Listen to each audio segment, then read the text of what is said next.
अब हम आगे करेंगे लेसन थर्ड, जो कि पहले चला हुआ था, भूमंडलीकृत विश्व का बनना। तो रिंडरपेस्ट बीमारी की मैंने आपको बताया था कि ये पशुओं में फैलने वाली एक बीमारी थी जो अफ्रीका में फैली थी। तो आगे हम करेंगे अब भारत में अनुबंधित श्रमिकों का जाना। भारत से अनुबंधित मिथ एग्रीमेंट या श्रमिकों को ले जाना भी 19वीं सदी की दुनिया की विविधता को प्रतिबिंबित करता है। यह तेज आर्थिक वृद्धि के साथ साथ जनता के कष्टों में वृद्धि, कुछ लोगों की आय में वृद्धि और दूसरों के लिए बेहिसाब गरीबी, कुछ क्षेत्रों में भारी तकनीकी प्रगति, दूसरे क्षेत्रों में उत्पीड़न के नए रूपों की ईजाद की दुनिया थी।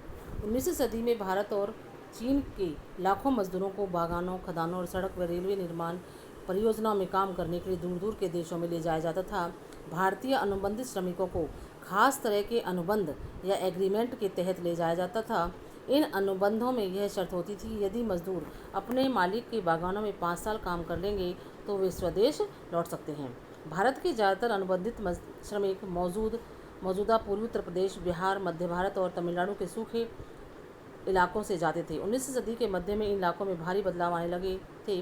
कुटीर उद्योग खत्म होते जा रहे थे, जमीन का भाड़ा बढ़ गया था, खानों और बागानों के लिए ज़मीनों को साफ किया जाता था। इन परिवर्तनों से गरीबों के जीवन पर गहरा असर पड़ा।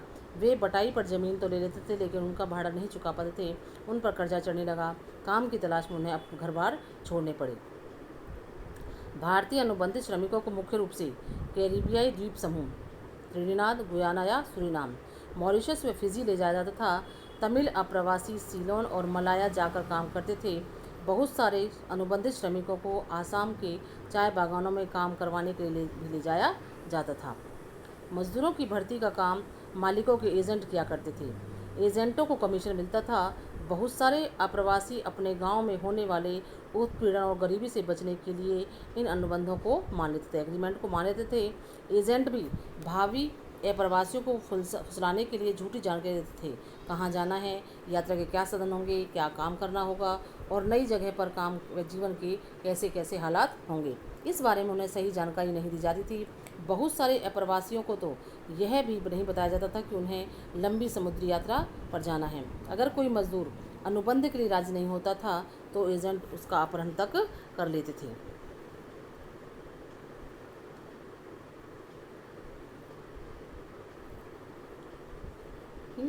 आगे है अब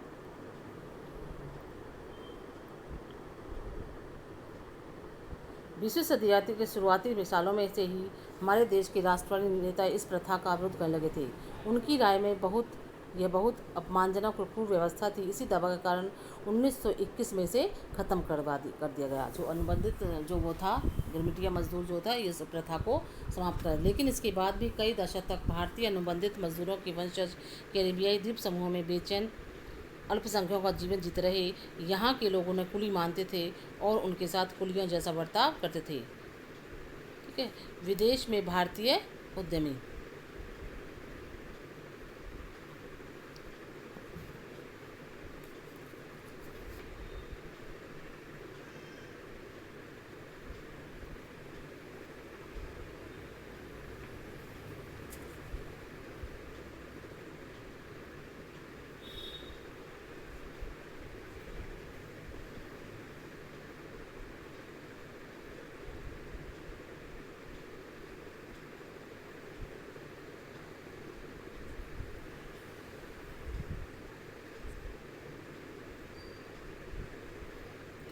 अगला है अब युद्धकालीन रूपांतर। युद्ध के बाद का क्या था।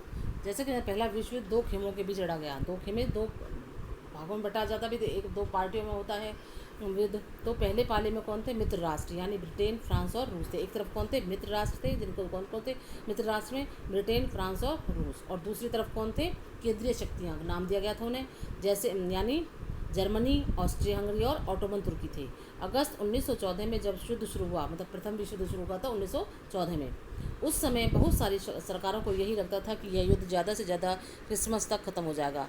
पर यह युद्ध तो 4 साल से भी ज़्यादा समय तक चलता रहा। मतलब 1914 में शुरू हुआ था, 1918 तक चला था। मानव सभ्यता के इतिहास में ऐसा भीषण युद्ध पहले कभी नहीं हुआ। इस युद्ध में दुनिया के सबसे अगुआ औद्योगिक राष्ट्र एक दूसरे से जूझ रहे थे और शत्रुओं को नेस्तनाबूद करने के लिए उनके पास बेहिसाब आधुनिक औद्योगिक शक्तियाँ इकट्ठा हो चुकी थी।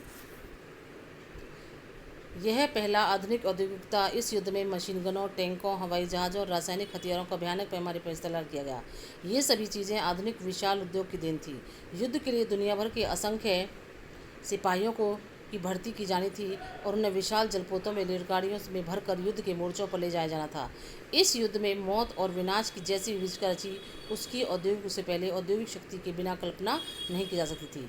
युद्ध में 90,000 लाख से ज़्यादा लोग मारे गए और 2 करोड़ घायल हुए। मृतकों और घायलों में से ज़्यादातर कामकाजी उम्र के लोग थे। इस महाविनाश के कारण यूरोप में कामकाज के लायक लोगों की संख्या बहुत कम रह गई। परिवार के सदस्य घट जाने से युद्ध के बाद परिवारों की आय भी सिमट गई।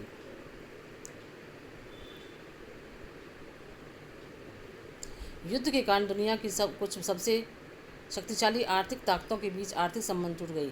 अब वे देश एक दूसरे से बदला लेने पर उतारू थे। इस युद्ध के लिए ब्रिटेन को अमेरिका बैंकों और अमेरिकी जनता से भारी कर्ज लेना पड़ा। फलस्वरूप इस युद्ध में अमेरिका को कर्जदार की बजाय कर्जदाता देश बना दिया। कहने का आशय है कि युद्ध के बाद दूसरे देशों में अमेरिका व उसके नागरिकों की संपत्तियों की कीमतें अमेरिका में दूसरे देशों की सरकारों या उन नागरिकों के स्वामित्व अथवा नियंत्रण वाली संपदाओं से कहीं ज़्यादा हो चुकी थी।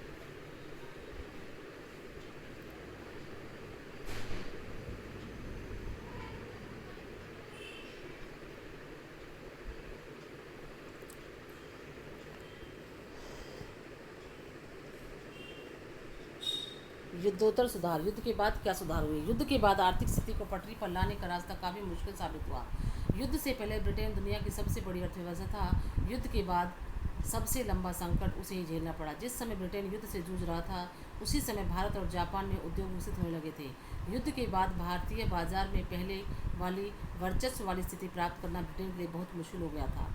अब उसे जापान से भी मुकाबला करना था, सो अलग। युद्ध के खर्चे की भरपाई करने के लिए ब्रिटेन ने अमेरिका से जमकर कर्जे लिए थे। इसका परिणाम यह हुआ कि युद्ध खत्म होने तक ब्रिटेन भारी विदेशी कर्जों में दब चुका था। ठीक है, अगला है बड़े पैमाने पर उत्पादन और उपभोग। अमेरिका में सुधार की गति तेज रही। ये हम पहले ही देख चुके हैं कि युद्ध से अमेरिका की अर्थव्यवस्था को कितना फ़ायदा हुआ था। युद्ध के बाद कुछ समय के लिए तो अमेरिकी अर्थव्यवस्था को भी झटका लगा, लेकिन 20 के दशक के शुरुआती सालों से ही अमेरिकी अर्थव्यवस्था तेज़ी से तरक्की के रास्ते पर बढ़ने लगी। 1920 के दशक की अमेरिकी अर्थव्यवस्था की एक बड़ी खासियत थी वृत्त उत्पादन का चलन। वृत्त उत्पादन की ओर बढ़ने का सिलसिला तो 19वीं सदी के आखिर में शुरू हो चुका था, लेकिन 1920 के दशक में तो यह अमेरिकी औद्योगिक उत्पादन की विरासत ही बन गया। कार निर्माता हेनरी फोर्ड वृत्त उत्पादन के विख्यात प्रणेता थे। कौन थे? वृत्त उत्पादन के विख्यात प्रणेता कौन थे? Henry Ford. उन्होंने शिकागो के बूचड़खाने की असेंबली लाइन की तर्ज पर डेट्रॉइट के अपने कारखाने में भी आधुनिक असेंबली लाइन स्थापित की। शिकागो के बूचड़खाने में मरे हुए जानवरों को एक कन्वेयर बेल्ट पर रख दिया जाता था और उसके दूसरे सिरे पर खड़े मांस विक्रेता अपने हिस्से का मांस उठाकर निकलते जाते थे। यह देखकर फोर्ड को लगा कि गाड़ियों के उत्पादन के लिए भी असेंबली लाइन का तरीका समय और पैसे दोनों के लिहाज से किफ़ायती साबित हो सकता है। असेंबली लाइन पर मजदूरों को एक ही काम, जैसे कार के किसी खास पुर्जे को लगाते रहना, मशीनी ढंग से बार बार करते रहना होता था। काम की रफ्तार इस बात से तय होती थी कि कन्वेयर बेल्ट किस रफ्तार से चलती है। ये काम की गति बढ़ाकर प्रत्येक मजदूर की उत्पादकता बढ़ाने वाला तरीका था। कन्वेयर बेल्ट के साथ खड़े होने के साथ कोई मजदूर अपने काम में ढील करने या कुछ पल के लिए भी अवकाश लेने का जोखिम नहीं उठा सकता था। और तो और इस व्यवस्था में मजदूर अपने साथियों के साथ बातचीत भी नहीं कर पाते थे। इसका नतीजा यह हुआ कि हेनरी फोर्ड ने कारखाने की असेंबली लाइन से हर 3 मिनट में एक कार तैयार होकर निकलने लगी। इससे पहले की पद्धतियों के मुकाबले यह रफ्तार कई गुना ज़्यादा थी। टी मॉडल नामक कार वृत्त उत्पादन पद्धति से बनी पहली कार थी।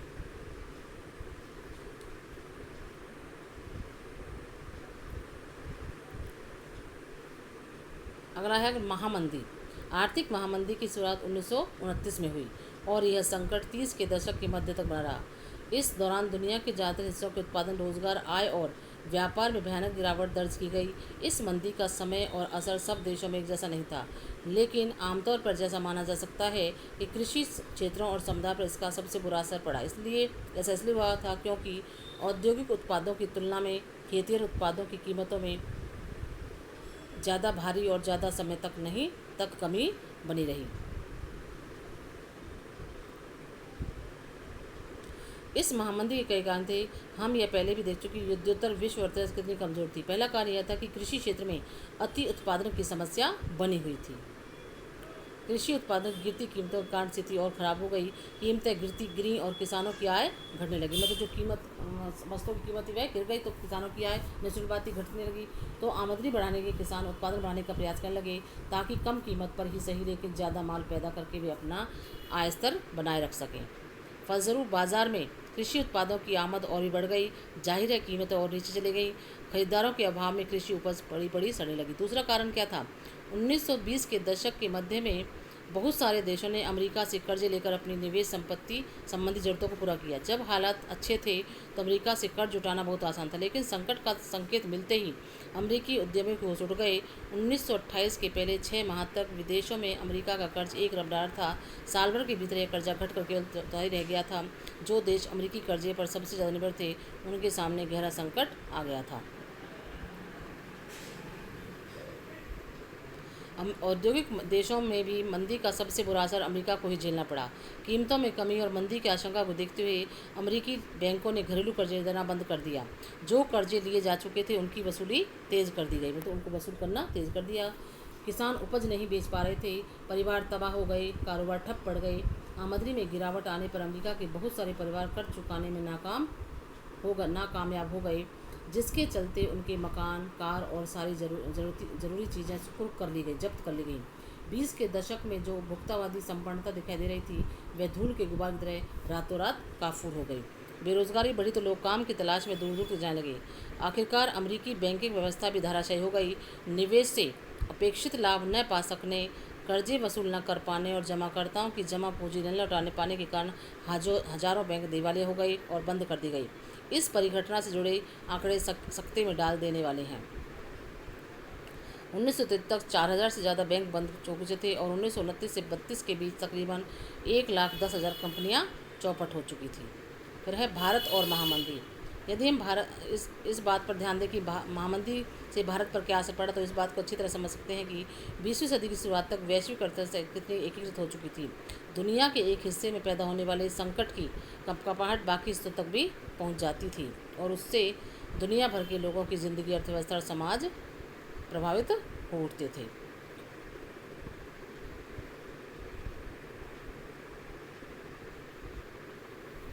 तो आज हम यहीं तक करेंगे।